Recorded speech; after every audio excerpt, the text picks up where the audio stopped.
Millions of Americans living on the Gulf and East Coasts have been spared major hurricanes in recent years, in some cases decades. But researchers warn that streak will eventually end. The last time there was a long stretch that was close was in the 1860s. There were 8 years without a major hurricane landfall in that period, but the 9-year period is unprecedented. Our conclusion is that it's really a matter of luck. The last time a major storm, Category 3 or higher, hit the U.S. was in 2005. The same year Katrina pummeled New Orleans, now coming up on a decade.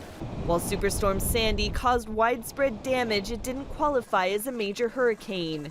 According to storm data analysis by an MIT hurricane professor in the Associated Press, many cities that have historically been hit about every 20 to 40 years have now gone at least 70, in some cases more than a century. But it doesn't necessarily mean they are overdue. The odds of getting one in the upcoming season don't depend on that long string without. Still, emergency management officials worry that people will be unprepared when luck finally runs out. We've had an entire generation grow up in the community that have not really felt the true impacts of some of the larger size hurricanes. For Maryland's Ocean City, it's been more than 160 years since a major storm.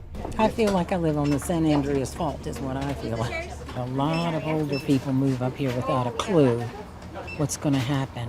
And experts are especially worried about the more densely populated cities like Tampa, which hasn't seen any major hurricane since 1921. There hasn't been a storm in a long time. Memory is short. We're now sort of sitting at probably a length of time that's longer than the average amount of time someone holds a mortgage. The one known every hurricane season is that storms, even some monster ones, will form. But the question is where they will strike. Maggie Mazzetti, Associated Press.